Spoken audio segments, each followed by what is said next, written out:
नमस्कार साथियों, आप सबका फिर से स्वागत है इलेक्ट्रिकल ज्ञान टीवी में। साथियों, हमारा लेसन चल रहा है लेसन नंबर 7। लेसन का नाम है डीसी मोटर।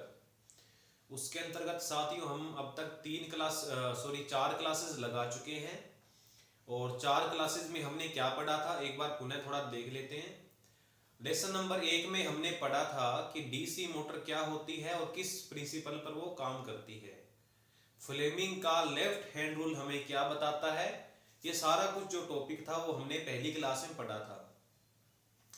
सेकंड क्लास में साथियों हमने डीसी मोटर में पैदा होने वाले बैक ईएमएफ के बारे में पढ़ा और उसके पश्चात अपने टॉर्क के बारे में भी पढ़ा था। तीसरी क्लास के अंदर साथियों अपने डीसी की जो तीनों मोटर्स हैं, सीरीज, शंट और कंपाउंड, वो तीनों मोटर्स अपने पूरे विस्तार से पढ़ी थी, उनके उपयोग भी अपने पढ़े थे। चौथी क्लास में साथियों हमने डीसी मोटर के स्टार्टर पढ़े थे, क्यों स्टार्टर का हम यूज करते हैं और कौन कौन से स्टार्टर हैं जो अपने डीसी मोटर में उपयोग में आते हैं। तो साथियों हमारी 4 क्लासेस ये हो चुकी हैं। अगर किसी भी साथी ने वो 4 क्लासेस नहीं देखी हैं तो इस क्लास की डिस्क्रिप्शन में आपको उन चारों क्लासेस का लिंक मिल जाएगा। आप पहले उनको देखिए और उसके बाद आज की क्लास देखोगे तो आपको बेहतर समझ में आएगा। आज का साथियों हमारा टॉपिक है speed control of DC motor. DC motor की गति नियंत्रण की कुछ विधियां हैं। सबसे पहली बात साथियों ये समझ में आनी चाहिए आपको कि डीसी मोटर की अपने स्पीड कंट्रोल क्यों करते हैं। कोई भी डीसी मोटर है, सीरीज है, शंट है या कंपाउंड है, उन सब मोटरों की अपने को स्पीड को कंट्रोल करना पड़ता है। कि जैसे मान लीजिए कोई भी मोटर है, शंट मोटर है, अगर वो 5000 आरपीएम पर चल रही है तो ये तो नहीं है कि हमें उसको सदैव 5000 आरपीएम पर ही चलाना है। हो सकता है उसकी स्पीड कई बार हमको कम भी चाहिए और कई बार हमें स्पीड थोड़ी ज्यादा भी चाहिए। तो स्पीड को कम या ज्यादा करने के लिए डीसी मोटर के अंदर कुछ विधियां हैं और उन विधियों को आपको बहुत बेहतर ढंग से समझना पड़ेगा। और कंपटीशन एग्जाम के अंदर साथियों इनसे प्रश्न आते हैं। जैसे कि डीसी सीरीज मोटर में 5 प्रकार की गति नियंत्रण की विधियां हैं। पांचों प्रकार की जो विधि है उनमें से काफी सारे क्वेश्चन बनते हैं। डीसी के अंदर शंट मोटर और कंपाउंड मोटर है, उनकी स्पीड कंट्रोल के जो मेथड है उनके अंदर भी प्रश्न बनते हैं। ठीक है साथियों, तो अपने स्टार्ट करते हैं। एक थोड़ा सा मैं आपको कहना चाहूंगा कि साथियों हमारा जो इलेक्ट्रिकल थ्योरी का सिलेबस है मैं आपको थोड़ा बता देता हूं कि हमने कौन कौन से चैप्टर कर लिए हैं और कौन कौन से चैप्टर अपने को अभी करने बाकी रह गए। देखो साथियों, एक तो चैप्टर हमने कर लिया, सबसे पहले हमने किया था प्रारंभिक विद्युत। उसके पश्चात सेकंड चैप्टर हमारा था प्रतिरोध का। तीसरा चैप्टर हमारा था चालक, अचालक व अर्धचालक। उसके पश्चात चौथा हमारा चैप्टर था साथियों वैद्युतिक सहायक सामग्रियां। वैद्युतिक सहायक सामग्रियां। उसके पश्चात हमने 5वां चैप्टर किया था डीसी थ्योरी का। उसके पश्चात छठा चैप्टर हमने किया था एक मैग्नेट का। उसके पश्चात 7वां चैप्टर हमारा था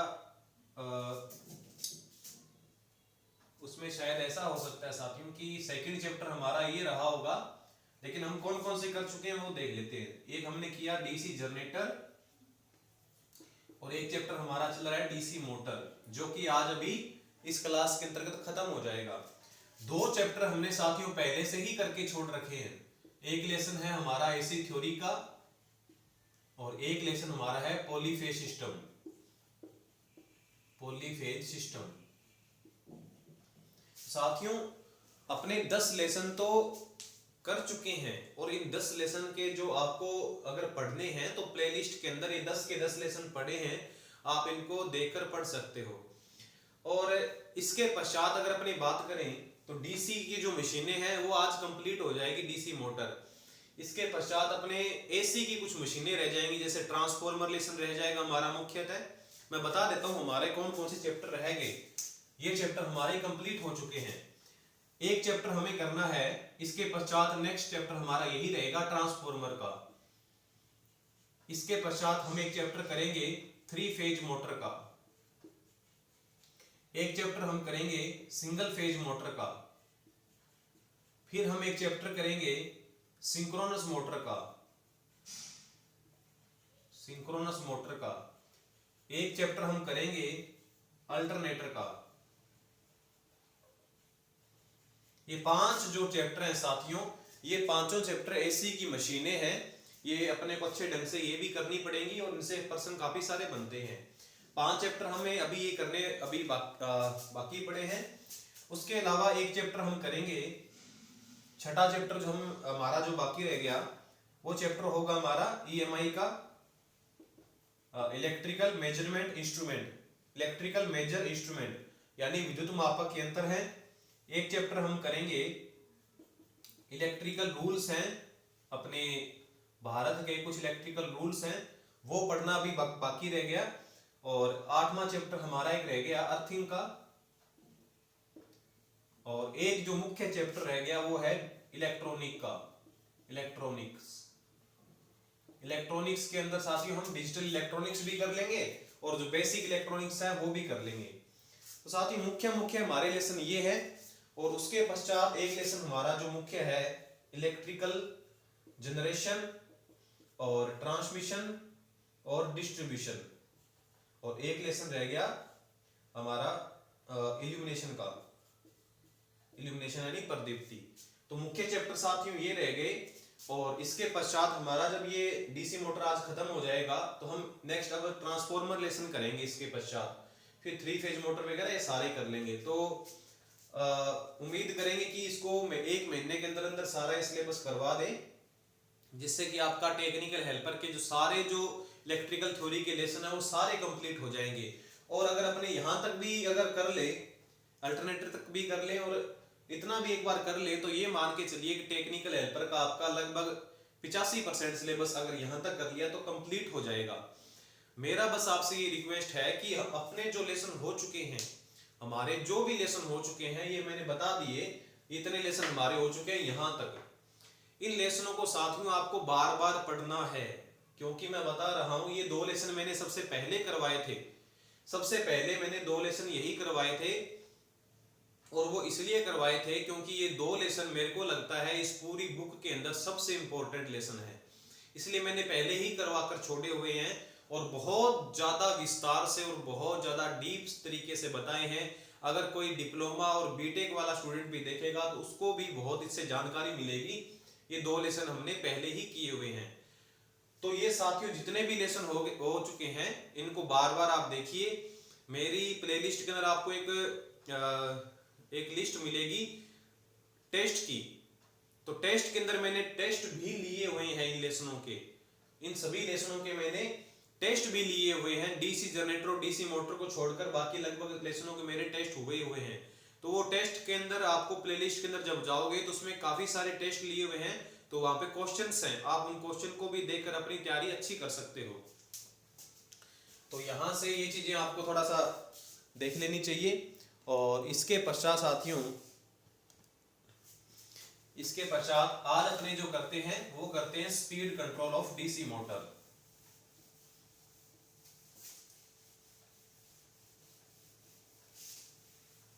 सबसे पहले अपने पढ़ लेते हैं। सबसे पहला अपना टॉपिक रहेगा DC shunt and compound motor. ठीक है, डीसी शंट और कंपाउंड मोटर की गति नियंत्रण विधियां, गति नियंत्रण विधियां। ठीक है साथियों, तो हमारा आज का ये टॉपिक रहेगा डीसी शंट और कंपाउंड मोटर की गति नियंत्रण की विधियां। उसके अंदर पहली विधि आती है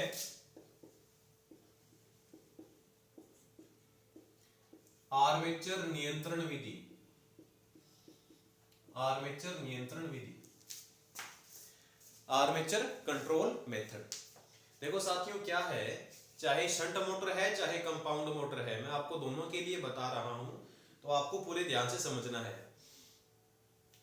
हम आज का जो हमारा टॉपिक है वो है कि डीसी मोटर की स्पीड कंट्रोल कैसे करेंगे। तो स्पीड कंट्रोल के लिए साथियों आपको एक्चुअली पता होना चाहिए कि डीसी मोटर के अंदर स्पीड कंट्रोल का या स्पीड का फार्मूला क्या है, यानी स्पीड किन किन बातों पर निर्भर करती है। और ये बात हम पहले पढ़ चुके हैं, शायद पहली क्लास में मैंने बता दिया था कि डीसी मोटर की स्पीड है वो दो फैक्टर पर निर्भर करती है। डीसी मोटर की स्पीड है वो दो कारक होते हैं। एक तो कारक है ईबी, बैक ईएमएफ के वो बिल्कुल प्रोपोर्शनल होती है स्पीड, और दूसरा कारक है साथियों 1/5, यानी जो डीसी मोटर के जो फील्ड पोल है उनमें जो फ्लक्स पैदा होता है उसके व्युत्क्रमानुपाती होती है स्पीड। अगर आपको इन दोनों बातों का पता है तो आपको आज की क्लास पूरी समझ में आ जाएगी। अगर आपको इन दोनों बातों का पता नहीं है तो आप मेरा पहला लेक्चर और सेकंड लेक्चर जो है डीसी मोटर का वो देख लीजिए, क्योंकि वहां आपने इसको सीखा था कि ये कहां से आया है सिस्टम, और n समानुपाती 1/5 कैसे आया। और मैंने उस टाइम भी आपको कहा था कि अगर आपको ये याद नहीं होगा कि n समानुपाती ईबी कैसे हुआ, n समानुपाती 1/5 कैसे हुआ, तो आगे हम करेंगे डीसी मोटर की स्पीड नियंत्रण की विधियां, वो समझ में नहीं आएंगी। मैंने उस वक्त भी कहा था, इसलिए आप उसको वहां से देख सकते हो। तो n समानुपाती ईबी का मतलब बनता है कि डीसी मोटर की जो स्पीड है वो बैक ईएमएफ के समानुपाती है, और फ्लक्स के क्या है, व्युत्क्रमानुपाती। अब आपको समानुपाती और व्युत्क्रमानुपाती का अर्थ तो पता है, तो पहले हम पढ़ते हैं आर्मेचर नियंत्रण विधि। देखो साथियों क्या काम करेंगे अपने, ये शंट वाइंडिंग है, ये आर्मेचर वाइंडिंग है, और यहां पर एक रेजिस्टेंस जोड़ देंगे अपने जो कि वेरिएबल होगा। आर्मेचर के सीरीज क्रम में एक रेजिस्टेंस लगा देंगे जो कि वेरिएबल मान का होगा। हमारा जो टॉपिक है वो है आर्मेचर नियंत्रण विधि, इसलिए हम क्या काम करेंगे, आर्मेचर के श्रेणी क्रम में प्रतिरोध लगाएंगे। सेकंड हमारा जो नियंत्रण की विधि होगी वो फील्ड नियंत्रण विधि होगी, तो उसमें अपने फील्ड के साथ श्रेणी क्रम में प्रतिरोध लगाएंगे। तो आर्मेचर के साथ अपने प्रतिरोध लगा दिया सीरीज क्रम में। अब आर्मेचर के साथ सीरीज क्रम में प्रतिरोध लगाने से स्पीड घटती है या बढ़ती है, क्या होता है वो देखते हैं। देखो साथियों, इस मोटर को अपने, ये शंट मोटर है, इस मोटर को अपने 3 पॉइंट या 4 पॉइंट स्टार्टर से इसको स्टार्ट कर लिया। उसके पश्चात इसके अंदर यहाँ बैक ईएमएफ पैदा हो जाएगा, आर्मेचर के अंदर, आर्मेचर में पैदा हो जाएगा बैक ईएमएफ। अब साथियों आर्मेचर में बैक ईएमएफ पैदा हो गया, और जो बैक ईएमएफ पैदा हो गया और यहां से इसके श्रेणी क्रम में प्रतिरोध अपने लगा रखा है, तो होता क्या है कि जो आर्मेचर में जो बैक ईएमएफ पैदा होता है, या आप इस चीज को ऐसा भी समझ सकते हो, यहां से अपने सप्लाई दे रहे हैं वोल्टेज, जितनी भी वोल्टेज अपने दे रहे हैं वो यहां देंगे, यहां से वोल्टेज साथ में तो इस आर्मेचर और इस प्रतिरोध में आएगी, और साथ में यहां पर जो फील्ड वाइंडिंग है उस पर आएगी। यहाँ की वोल्टेज और इसकी वोल्टेज बिल्कुल इक्वल होगी, क्योंकि समांतर क्रम में वोल्टेज क्या रहती है, बराबर। ध्यान से समझना साथियों, बहुत इंपॉर्टेंट बात है कि यहां से अपने मान लीजिए 200 वोल्ट सप्लाई दी डीसी मोटर को। अब 200 वोल्ट में से मान लीजिए आर्मेचर के पास आ गई 150, तो इसके पास कितनी आएगी, 50, क्योंकि दोनों का जो जोड़ होगा वो 200 के बिल्कुल बराबर होगा। अब इसके पास जब वोल्टेज ही 150 आई है, अगर ना लगाते, अगर ये प्रतिरोध हम ना लगाते तो इसके पास कितनी वोल्टेज आती, अगर हम ये रेजिस्टेंस ना लगाते तो इसके पास कितनी वोल्टेज आती, पूरी 200 वोल्टेज आती। लेकिन इसके श्रेणी क्रम में हमने प्रतिरोध लगा दिया, तो अब प्रतिरोध लगाने से क्या होगा, कुछ वोल्टेज ये प्रतिरोध लेगा।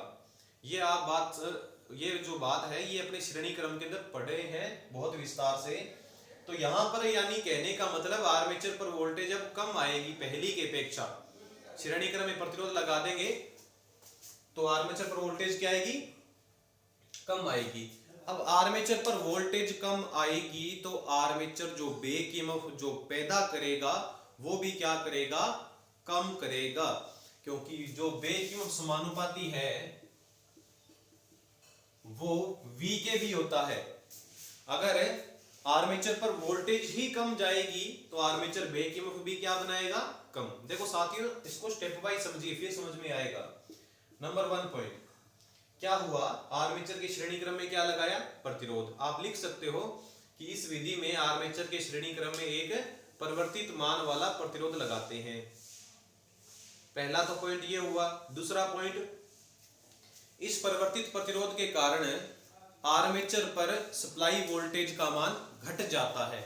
इस प्रतिरोध लगाने के कारण आर्मेचर पर सप्लाई वोल्टेज का मान घट जाता है, बिल्कुल घटेगा, क्योंकि श्रेणी क्रम में रेजिस्टेंस लगा रखा है। तीसरा पॉइंट आप ये लिख सकते हो, क्योंकि आर्मेचर पर सप्लाई वोल्टेज का मान कम हो चुका है, इसलिए आर्मेचर बैक ईएमएफ भी कम पैदा करेगा। और अगर आर्मेचर बैक ईएमएफ कम पैदा करेगा तो आपको स्पष्ट दिखाई दे रहा है, अगर आर्मेचर बैक ईएमएफ कम पैदा करेगा तो गति भी क्या हो जाएगी, मोटर की स्पीड क्या हो जाएगी, कम हो जाएगी। तो ये एक ऐसी विधि है जिसके द्वारा अपने डीसी मोटर की जो स्पीड है उसको अपने घटा सकते हैं। अब इसके द्वारा अपने स्पीड को बढ़ा नहीं सकते, ऐसा कोई भी इसमें सिस्टम नहीं कर सकते अपने कि स्पीड बढ़ जाए। कैसे, अगर आपको स्पीड बढ़ानी है तो किसको बढ़ाना पड़ेगा, बताइए। स्पीड बढ़ानी है तो किसको बढ़ाना पड़ेगा, बैक ईएमएफ को, और बैक ईएमएफ को बढ़ाना है तो सप्लाई वोल्टेज को बढ़ाना पड़ेगा। अब हमारे पास जब वोल्टेज ही 200 है तो हम इस प्रतिरोध में कुछ भी छेड़छाड़ कर ले, यहाँ 200 से अधिक वोल्टेज तो कभी भी नहीं आ पाएगी, क्योंकि हमारे पास टोटल जो सोर्स की वोल्टेज है वो 200 है। अगर आप इस प्रतिरोध को शॉर्ट भी कर दोगे, इस प्रतिरोध को अगर आप शॉर्ट भी कर दोगे यानी जीरो प्रतिरोध कर दोगे, तो भी इस पर कितनी वोल्टेज आएगी, 200। तो 200 वोल्ट से जितनी स्पीड बनेगी वो बनेगी, यानी हम इसकी स्पीड को रिड्यूस कर सकते हैं, हम इसकी स्पीड को बढ़ा नहीं सकते। ये एक ऐसा मेथड है आर्मेचर कंट्रोल मेथड, जिसके द्वारा हम मोटर की स्पीड को केवल और केवल घटा सकते हैं, बढ़ा नहीं सकते। तो क्वेश्चन आ सकता है कि डीसी शंट या कंपाउंड मोटर की स्पीड को रिड्यूस करने के लिए कौन सा मेथड यूज में आता है, तो आर्मेचर कंट्रोल मेथड। उम्मीद आपको समझ में आ गया होगा। एक बार पुनः थोड़ा सा रिवाइज कर रहा हूं, हम क्या काम कर रहे हैं साथियों, आर्मेचर के श्रेणी क्रम में एक परिवर्तित होने वाला प्रतिरोध लगा रहे हैं। परिवर्तित होने वाला प्रतिरोध इसलिए लगाया क्योंकि हमें स्पीड अलग अलग चाहिए। कि मान लिया अगर हम प्रतिरोध ना लगाते तो इसकी स्पीड थी मान लीजिए 2000 आरपीएम, हमें कभी चाहिए 1700, कभी चाहिए 1500, कभी चाहिए 1900, कभी चाहिए 1550, इस प्रकार से स्पीड वेरिएशन चाहिए हमें। तो प्रतिरोध भी क्या लगाना पड़ेगा, वेरिएबल वाला। हम इसका मान जैसे जैसे बढ़ाएंगे वैसे वैसे स्पीड का मान घटता जाएगा। ऐसा प्रश्न भी आ सकता है कि यदि आर्मेचर नियंत्रण विधि में आर्मेचर के श्रेणी क्रम में लगे प्रतिरोध का मान बढ़ा दिया जाए तो गति का मान क्या होगा। अब स्टूडेंट क्या काम करते हैं, तुक्का मारते हैं कि आर्मेचर का श्रेणी क्रम में जो प्रतिरोध लगाया है उसका मान बढ़ा दिया तो गति बढ़ जाएगी, क्योंकि बढ़ाना एक जैसे है शब्द, तो गति भी बढ़ जाएगी। ऐसा नहीं है। अगर आपने आर्मेचर के श्रेणी क्रम में प्रतिरोध बढ़ा दिया तो आप खुद अनुमान लगाओ कि आर्मेचर पर जो आने वाली वोल्टेज है वो घटेगी या बढ़ेगी। वो तो घट जाएगी, क्योंकि श्रेणी क्रम में जिसका ज्यादा प्रतिरोध होगा वो वोल्टेज ज्यादा लेगा। इसका प्रतिरोध ज्यादा है तो वोल्टेज ये ज्यादा लेगा। फिर आर्मेचर के सीरीज क्रम में जो प्रतिरोध लगाया है उसने वोल्टेज ज्यादा ले ली तो आर्मेचर पर वोल्टेज कम पहुंचेगी। वोल्टेज कम पहुंचेगी तो बैक ईएमएफ कम बनेगा, बैक ईएमएफ कम बनेगा तो गति भी घट जाएगी। ये पूरा एक प्रोसेस है कि किसके अपने इस मेथड के द्वारा कैसे हम डीसी शंट या कंपाउंड मोटर की स्पीड को घटा सकते हैं। साथियों, अगर आपने आईटी में की है 2 साल और रेगुलर गए हो तो आपको ऐसा प्रैक्टिकल करके भी दिखाया होगा कि आर्मेचर के सीरीज क्रम में रेजिस्टेंस लगाया, रेजिस्टेंस का मान जैसे जैसे हम बढ़ाते जाते हैं वैसे वैसे स्पीड का मान घटता जाता है, और जैसे से हम प्रतिरोध का मान पुनः घटाते हैं वैसे वैसे स्पीड का मान बढ़ता जाता है। ये है आर्मेचर नियंत्रण विधि या आर्मेचर कंट्रोल मेथड। उम्मीद आपको समझ में आया होगा किस प्रकार से स्पीड घटती है, क्या हो जाता है प्रतिरोध बढ़ाने से, स्पीड क्यों घट जाती है, वो हमने सीख लिया। दोबारा फिर देख लीजिए, प्रतिरोध बढ़ाया तो इस पर आर्मेचर पर आने वाली वोल्टेज घट गई, वोल्टेज घट गई तो बैक ईएमएफ घट गया, बैक ईएमएफ घट गया तो स्पीड भी घट गई। इसके ऊपर आने वाली वोल्टेज पर कोई इफेक्ट नहीं पड़ रहा क्योंकि दोनों समांतर क्रम में है। इसलिए यहां पर चलने वाली करंट पर भी कोई इफेक्ट नहीं पड़ेगा, यानी ये मेथड यहां काम में नहीं आएगा, क्योंकि फ्लक्स में कोई चेंज नहीं होगा। फ्लक्स कौन बनाएगा? ये बनाएंगे फ्लक्स, ये फील्ड वाइंडिंग बनाएगी फ्लक्स। तो यहां जितनी वोल्टेज दे रहे हैं उतनी वोल्टेज यहां आ रही है, इसका रेजिस्टेंस तो फिक्स है, इसलिए इसमें करंट भी बिल्कुल फिक्स चलेगी। आप इसका मान घटाते बढ़ाते हो तो यहां चलने वाली करंट का मान कुछ भी चेंज नहीं होगा। अगर आप इसका मान घटाओगे बढ़ाओगे तो यहाँ करंट जो चल रही है उसमें कोई चेंज नहीं आएगा, तो फ्लक्स में भी कोई चेंज नहीं आएगा। तो ये फैक्टर यहाँ काम नहीं करेगा आर्मेचर नियंत्रण में। ठीक है साथियों, तो एक विधि हमारी कंप्लीट हो गई। अब इस विधि में साथियों ये है कि इस विधि के द्वारा तो हम तो केवल स्पीड को रिड्यूस कर सकते हैं, बढ़ा नहीं सकते। अगर हमारी इसकी स्पीड 2000 आरपीएम है और हमें 2100 आरपीएम चाहिए तो ये मेथड हम यूज में नहीं ले सकते। जहां कभी भी स्पीड को ऊपर करना है बढ़ाना है वहां ये मेथड तो उपयोग में आ नहीं सकता। प्रश्न आ जाए कि आर्मेचर नियंत्रण विधि का उपयोग किसके लिए करते हैं, तो मैं आपको बता देता हूं कि इसके द्वारा हम स्पीड को घटा सकते हैं। और स्पीड को घटा सकते हैं तो जहां अपने को कांस्टेंट टॉर्क चाहिए, क्योंकि स्पीड घटेगी तो टॉर्क बढ़ेगा। तो अगर आपको जहां टॉर्क ज्यादा चाहिए या जहां टॉर्क आपको कांस्टेंट चाहिए वहां इस विधि का उपयोग आएगा। तो नेक्स्ट आप ये लिख सकते हो कि कांस्टेंट टॉर्क के लिए आर्मेचर नियंत्रण विधि का यूज होता है। इसके पश्चात नेक्स्ट जो मेथड है जिसके द्वारा हम इस बार स्पीड को बढ़ाएंगे वो मेथड है नंबर 2, फील्ड नियंत्रण विधि या फील्ड कंट्रोल मेथड। और मेरे ख्याल से आप नाम से समझ गए होंगे कि इसमें जो हम क्या काम करेंगे, फील्ड के श्रेणी क्रम में रेजिस्टेंस लगा देंगे। ये वेरिएबल प्रतिरोधक है, ये आर्मेचर है। इस बार जो आर्मेचर के साथ लगा था वो हम हटा देंगे, प्लस और माइनस यहां आपको सप्लाई देनी है। तो ये जो विधि है ये फील्ड नियंत्रण विधि है। इसके द्वारा हम फील्ड के श्रेणी क्रम में प्रतिरोध लगाकर स्पीड को घटाया जाएगा या बढ़ाया जाएगा, वो समझते हैं अभी। लेकिन इसको समझने से पहले साथियों एक छोटा सा एग्जांपल मैं आपको करवा देता हूं ताकि ये आपको प्रोसेस समझ में आ जाए। देखिएगा साथियों, क्या है कि यहाँ एक प्रतिरोध है 5 ओम का और यहाँ एक प्रतिरोध है, मान लीजिए ये भी 5 ओम का मान लेते हैं हम। यहाँ से वोल्टेज हमने दे दी टोटल, इसमें से मान लीजिए 20 वोल्ट 20 वोल्ट हमने सप्लाई दी। तो आपको पता करना है कि इसमें कितनी करंट चलेगी, how many current in the resistance of 5 ओम। इसमें कितनी करंट चलेगी, इस प्रतिरोध में कितनी करंट चलेगी, तो इस पर वोल्टेज 20 ही आएगी और इस पर इसका जो रेजिस्टेंस है वो 5 ओम है। इसमें चलने वाली धारा कितनी है 4 एम्पियर, इसमें भी कितनी चलेगी 4 एम्पियर। टोटल करंट कितनी हो जाएगी 8 एम्पियर। ये तो सिंपल सा डायग्राम है, समझ में आ गया सबको। हम क्या काम करें साथियों कि हम 5 ओम के साथ में एक प्रतिरोध और लगा दें 5 ओम का। इस ऊपर वाले 5 के साथ में एक प्रतिरोध और लगा दिया और बाकी कुछ चेंज नहीं किया। ये 5 का 5 है, 20 का 20 वोल्टेज हम सप्लाई दे रहे हैं। अब पता लगाइए कि इस अब 5 ओम में कितनी धारा चलेगी। अब इस 5 ओम में कितनी धारा चलेगी, तो अब इस 5 ओम में कितनी धारा चलेगी 2 एम्पियर। कितनी धारा चलेगी 2 एम्पियर, क्योंकि 20 वोल्ट सप्लाई आएगी इन दोनों पर और रेजिस्टेंस कितना है 10, तो 20/10 कितना हो गया 2 एम्पियर। और दोनों में कितनी करंट चलेगी 2 एम्पियर करंट चलेगी। देखो साथियों, हो क्या रहा है कि आप किसी भी प्रतिरोध के साथ में एक प्रतिरोध और जोड़ देते हो तो जो उसमें चलने वाली जो धारा है वो घट जाती है। देखा आपने, पहले 4 एम्पियर धारा थी, अब इसमें कितनी एम्पियर धारा होगी 2 एम्पियर। सेम का सेम प्रोसेस यहां है। जब तक हमने इसमें ये रेजिस्टेंस नहीं जोड़ा था तब तक इसमें धारा चल रही थी अधिक, लेकिन जैसे ही आपने इसमें ये रेजिस्टेंस जोड़ दिया वैसे ही इसमें अब फील्ड वाइंडिंग में चलने वाली धारा क्या हो जाएगी घट जाएगी। देखा ना आपने, धारा घट गई। अगर इसका प्रतिरोध और बढ़ाओगे तो धारा इसमें और घट जाएगी। तो यानी कि कहने का मतलब इसमें धारा तो केवल घटेगी ही। इस प्रतिरोध लगाने के कारण धारा कभी भी इसमें पहले की अपेक्षा बढ़ नहीं सकती। यानी 5 ओम था पहले, धारा चल रही थी 4 एम्पियर, आपने ये प्रतिरोध लगा दिया तो इसके कारण धारा कभी भी 4.1 भी नहीं होगी।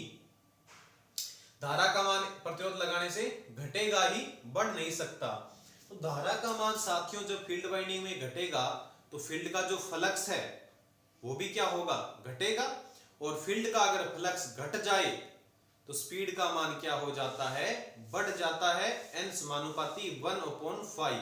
फ्लक्स घट गया तो स्पीड क्या हो जाती है, बढ़ जाती है। तो ये एक ऐसा मेथड है जिसके द्वारा हम डीसी मोटर की स्पीड को बढ़ा सकते हैं, घटा नहीं सकते।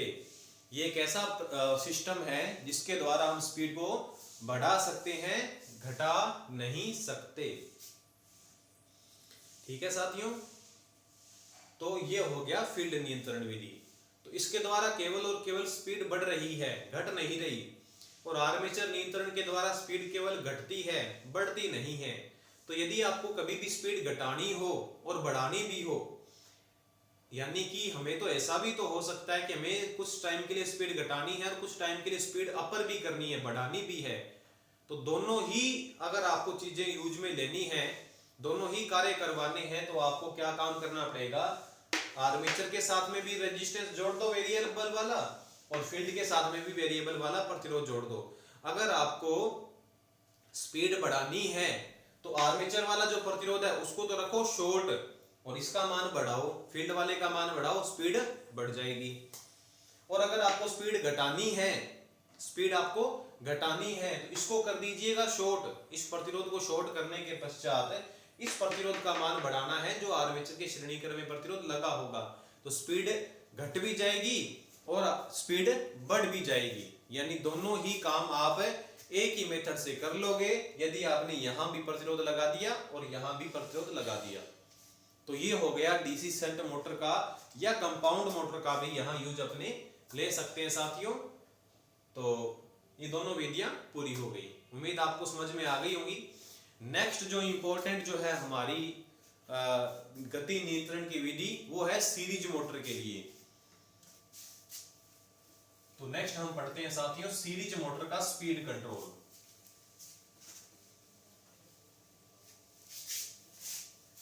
डीसी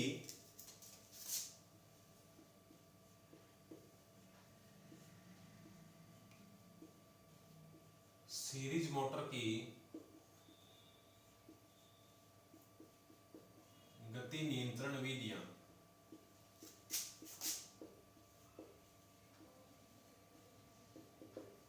डीसी सीरीज मोटर की गति नियंत्रण की विधियां। देखो साथियों हमने तीन ही तो मोटर पढ़ी है, सीरीज, शंट और कंपाउंड। शंट कंपाउंड की तो हमने स्पीड घटा भी ली, बढ़ा भी ली, घटानी बढ़ानी दोनों एक साथ करना है तो वो भी कर लेंगे।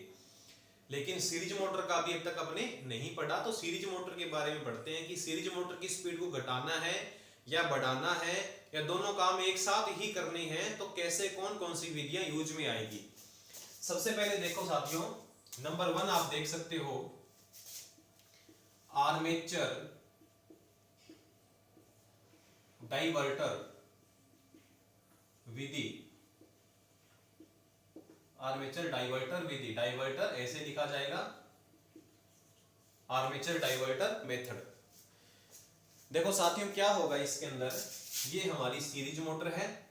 सीरीज मोटर में हम टर्न ज्यादा नहीं बनाएंगे।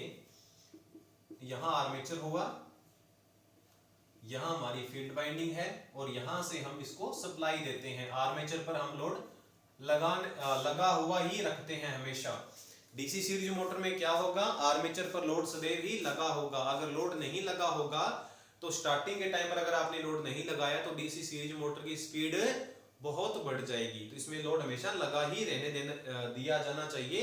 अगर आपका मतलब इस मोटर से काम खत्म हो गया है तो भी लोड लगाकर ही छोड़ दो, मोटर को बंद जरूर कर दो परंतु लोड लगा हुआ ही होना चाहिए, ताकि जब कभी भी दोबारा स्टार्ट करो तो लोड आपका इसमें लगा होगा तो मोटर की जो वाइंडिंग है वो उखड़ेगी नहीं, क्योंकि स्पीड बढ़ जाएगी अगर आपने लोड नहीं लगाया।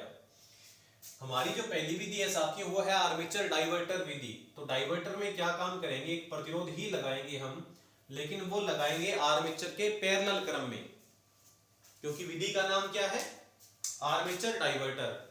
देखो साथियों, डाइवर्टर का मतलब होता है, अपने बोलते हैं वैसे भी जनरली लैंग्वेज में बोलते हैं कि डाइवर्ट, डाइवर्ट का मतलब कि कहीं से कोई दिशा भटक जाना, कहीं ना कहीं से कोई दिशा का जब चेंज होता है तो बोलते हैं अपने डाइवर्ट। कोई भी चीज की कोई बात करने की दिशा है या कोई भी चीज की दिशा है, वो अगर चेंज हो जाए तो वो डाइवर्ट है। तो यहां आप देखोगे तो पहले तो करंट इसमें से जब आ रही थी तो करंट केवल और केवल आर्मेचर में से जा रही थी, लेकिन जैसे ही आपने आर्मेचर के समांतर क्रम में एक प्रतिरोध लगा दिया तो करंट अब इस डाइवर्टर में से भी जाएगी। एक्चुअल में डाइवर्टर है तो प्रतिरोध ही, लेकिन डाइवर्टर हमने इसलिए बोला क्योंकि आर्मेचर के समांतर क्रम में वो लगा दिया तो आर्मेचर की करंट को वो डाइवर्ट कर देगा, यानी आर्मेचर में से तो जाएगी, साथ साथ में इस फील्ड, ये जो सॉरी प्रतिरोध है, इसमें से भी जाएगी। तो करंट का डाइवर्सन हो चुका है, इसलिए इस विधि का नाम है आर्मेचर डाइवर्टर विधि। अब देखिए साथियों, इस विधि से होगा क्या, स्पीड घटेगी या बढ़ेगी या कुछ भी नहीं होगा, ना घटेगी ना बढ़ेगी, वो सारा कुछ हम एक छोटे से एग्जाम्पल के द्वारा सीख लेते हैं ताकि आपको ये सारा समझ में आ जाए। देखना साथियों, वही एग्जाम्पल लेता हूं, ये 5 ओम का प्रतिरोध है और क्योंकि ये मोटर सीरीज है इसलिए मैं क्या काम करता हूं, एक सीरीज में 5 ओम का प्रतिरोध और जोड़ देता हूं।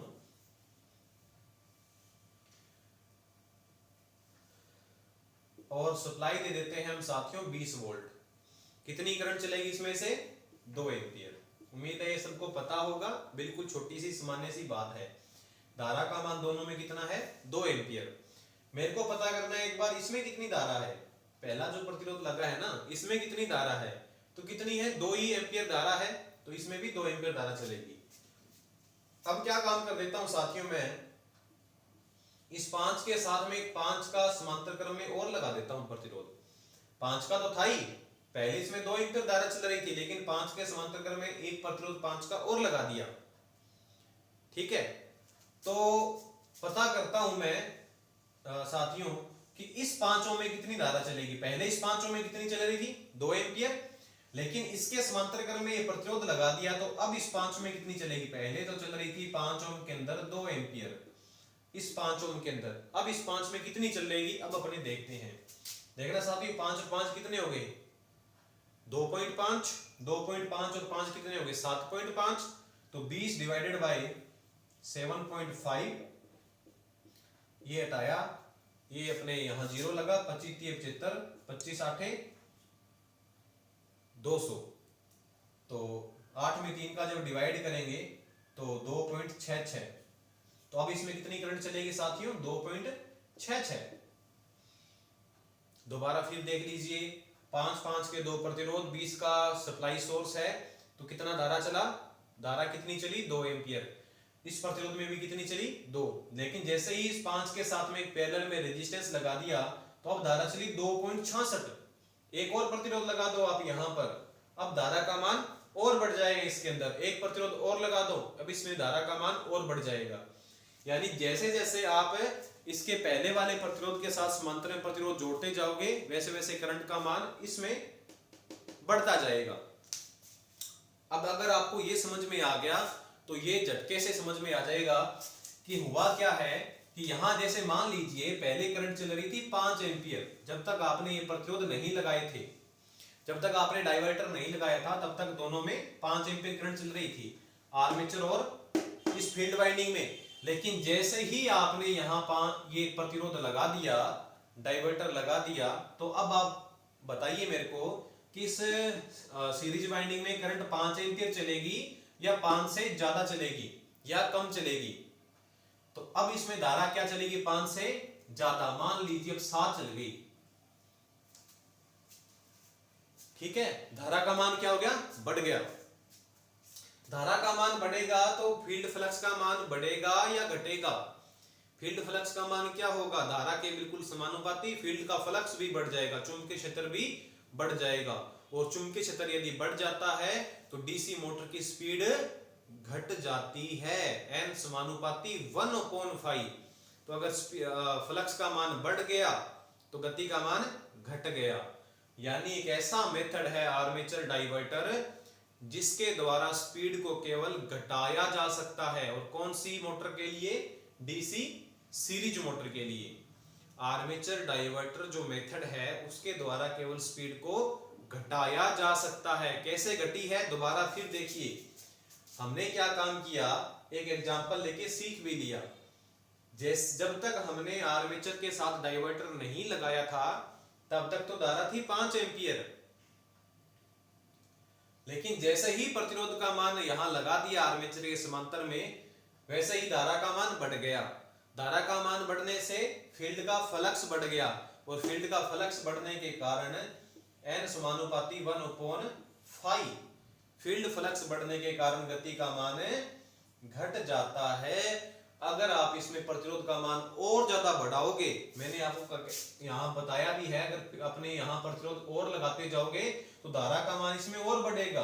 धारा का मान और बढ़ेगा तो फील्ड फ्लक्स और बढ़ेगा और गति और घटेगी। यानी आप इसका जैसे जैसे प्रतिरोध बढ़ाओगे वैसे वैसे गति घटने वाली है, बढ़ने नहीं वाली। तो एक ऐसी विधि है जिसके द्वारा केवल स्पीड को घटाया जा सकता है, बढ़ाया नहीं जा सकता। तो प्रश्न आ जाए कि निम्नलिखित में से डीसी सीरीज मोटर की स्पीड घटाने की कौन सी विधि है? अगर ऑप्शन में दिया हुआ है आर्मेचर डाइवर्टर तो वो उत्तर आपका सही होगा।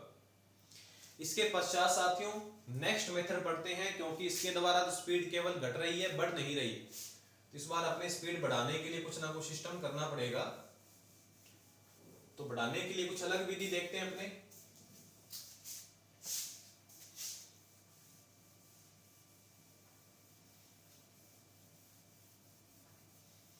तो बढ़ाने के लिए नंबर 2 विधि है फील्ड नियंत्रण विधि, या फील्ड डाइवर्टर पढ़ेंगे, नियंत्रण नहीं बोलेंगे इस बार। फील्ड डाइवर्टर विधि, और नाम से समझ में आ गया होगा आपको। इस बार जो हम डाइवर्टर लगाएंगे वो फील्ड के साथ पैरेलल क्रम में लगाएंगे। ये हो गया जी फील्ड डाइवर्टर मेथड। इसमें क्या काम किया गया है, फील्ड के समांतर क्रम में एक प्रतिरोध लगा दिया जिसको हमने क्या बोला, डाइवर्टर बोला। तो ये हो गया फील्ड डाइवर्टर मेथड। अब इसके द्वारा स्पीड को घटाया जाएगा या बढ़ाया जाएगा, समझना है आपको। तो फिर एक एग्जांपल लेते हैं और उस एग्जांपल के द्वारा इसको प्रूव करते हैं कि स्पीड घटेगी या बढ़ेगी। देखिए साथियों, वही एग्जांपल, 5 ओम का रेजिस्टेंस, 5 ओम का रेजिस्टेंस, वोल्टेज हमने दी 20 वोल्ट। तो इस 5 में कितनी धारा चलेगी, 2 एम्पियर। तब से अपने देखते आ रहे हैं 2 एम्पियर धारा चलेगी। लेकिन इसके समांतर क्रम में अगर आपने एक 5 ओम का प्रतिरोध और लगा दिया, एक 5 ओम का प्रतिरोध और लगा दिया, तो अब इस 5 में से धारा कितनी जाएगी, अब इस 5 में से धारा कितनी जाएगी। पहले तो जा रही थी 2 एम्पियर, लेकिन आपने इस 5 के साथ में 5 का एक और लगा दिया पैरेलल में, तो अब इस 5 में कितनी धारा जाएगी वो अपने पता करते हैं।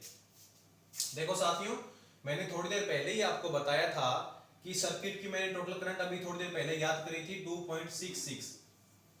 थोड़ा सा वीडियो को अगर आप बैक करोगे क्लास को तो पता चलेगा, इसी सवाल की हमने अभी टोटल करंट निकाली थी 2.66, जब अपने इसके साथ 5 का पैरेलल क्रम में लगा दिया था। तो 2.66 इसकी टोटल करंट है, और तो यहां जाकर करंट गुजरने के 2 रास्ते मिल रहे हैं। तो यहां कितनी जाएगी 1.33, और यहां भी कितनी जाएगी 1.33। दोनों का जो सम आएगा, जोड़ आएगा, वो 2.66 आ जाएगा, है ना। क्योंकि आर्मेचर का जो किरचॉफ का जो पहला नियम है वो यही तो कहता है कि संगम की तरफ आने वाली धाराओं का जोड़ और संगम से दूर जाने वाली धाराओं का जोड़ तो इक्वल होता है। तो यहाँ से 2.66 आई, तो उसको 2 रास्ते मिले और बराबर मान के रास्ते हैं, इसलिए करंट भी बराबर गई 1.33 और 1.33। अगर ये रेजिस्टेंस छोटा होता तो इसमें करंट ज्यादा जाती। तो अब इसमें करंट जाएगी 1.33।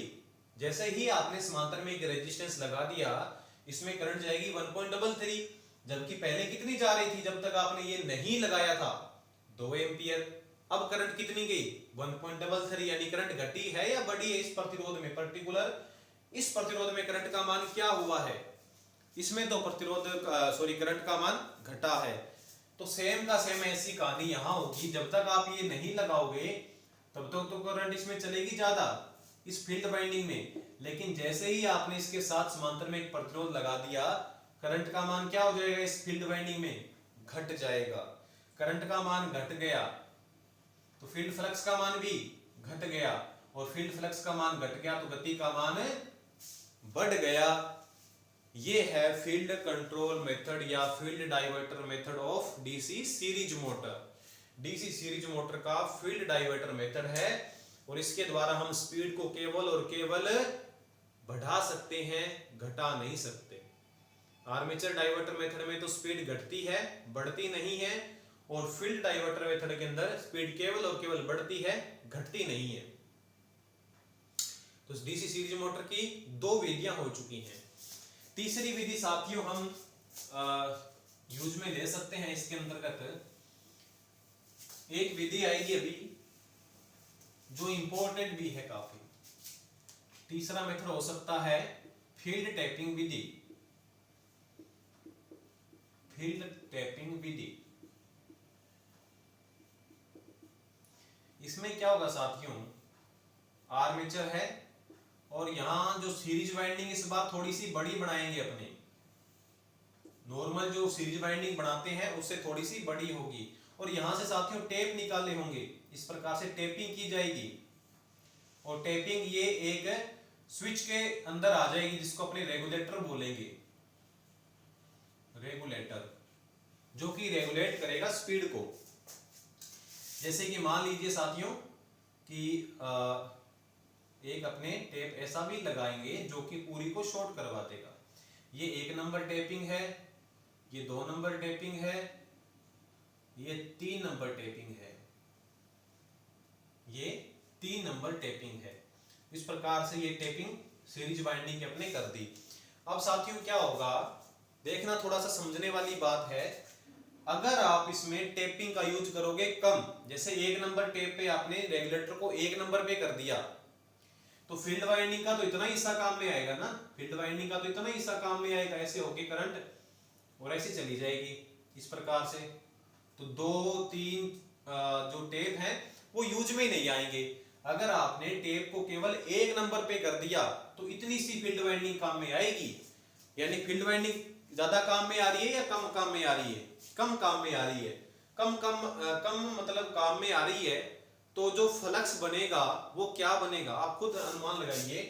एक तो इतने का फ्लक्स है और एक इसका फ्लक्स है, करंट जबकि दोनों में इक्वल है, करंट दोनों में बराबर है, तो फ्लक्स ज्यादा किसका होगा, इसका बनेगा ना, क्योंकि इसके अंदर टर्न क्या है, ज्यादा है। जब आप टर्न कम यूज में लोगे तो फ्लक्स क्या बनेगा, बिल्कुल कम बनेगा, और फ्लक्स कम बनेगा तो गति क्या होगी, ज्यादा मिलेगी। यानी अगर आपको स्पीड ज्यादा चाहिए तब आपको टेप जो है वो 1 नंबर पे रखनी है। अगर आपको स्पीड थोड़ी कम चाहिए तो 2 नंबर पे रख लो।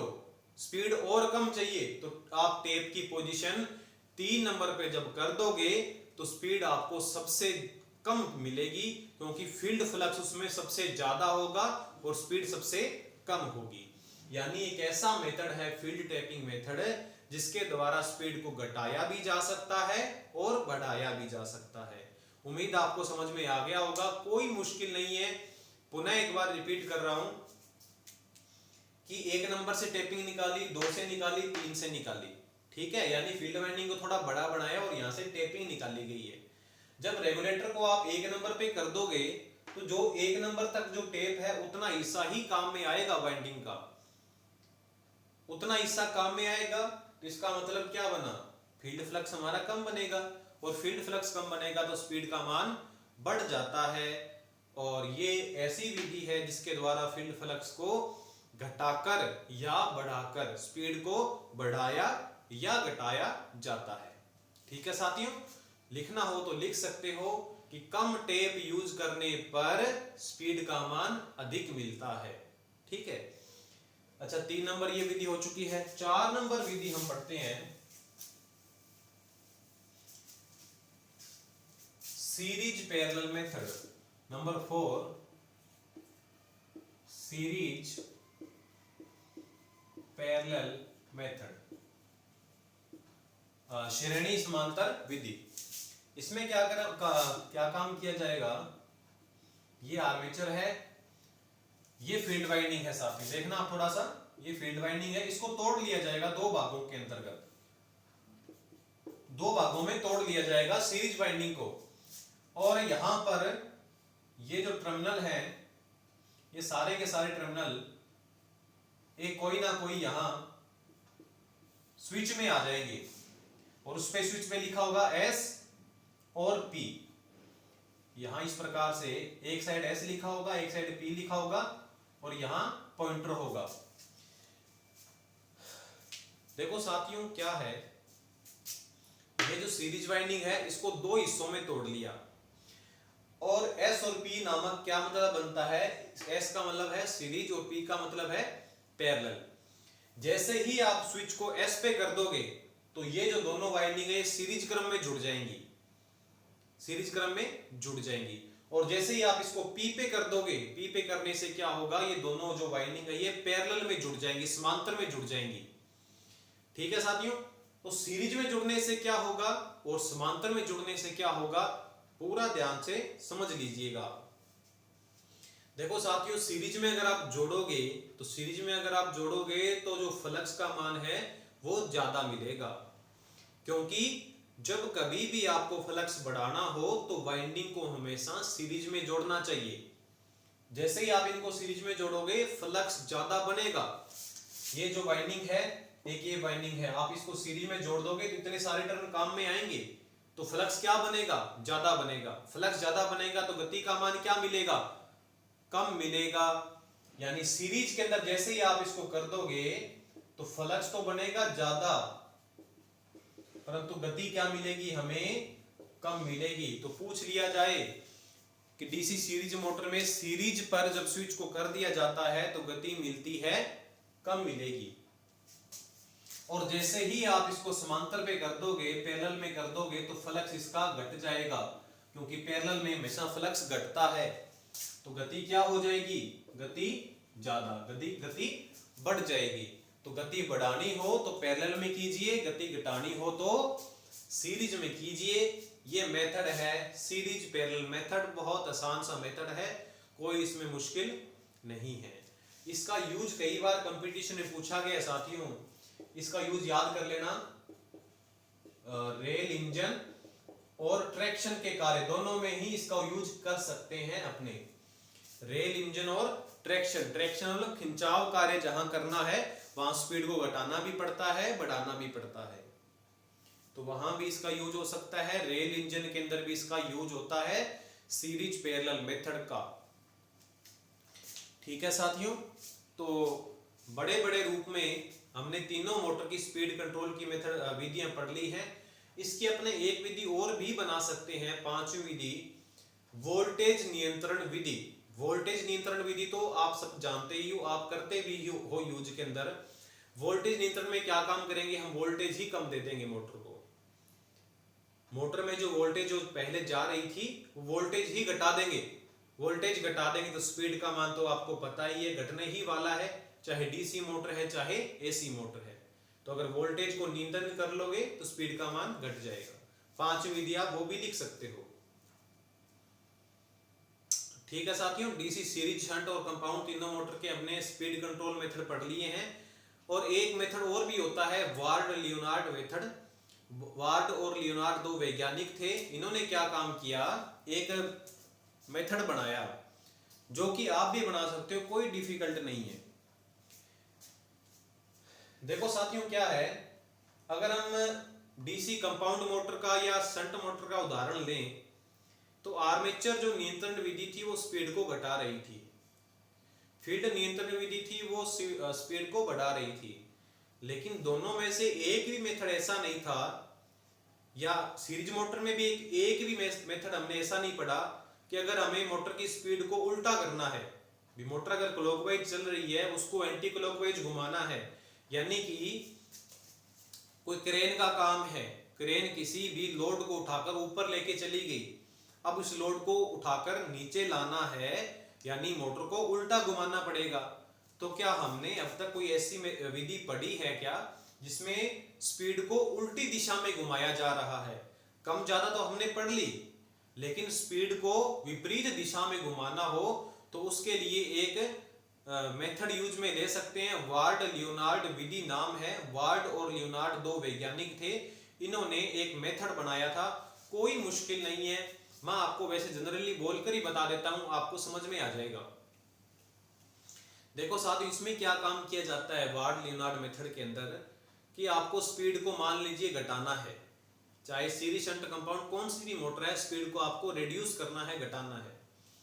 तो स्पीड को घटाना है तो आप इसको आर्मेचर नियंत्रण विधि है वो यूज में ले सकते हो, यानी आर्मेचर के श्रेणी क्रम में प्रतिरोध लगा दिया।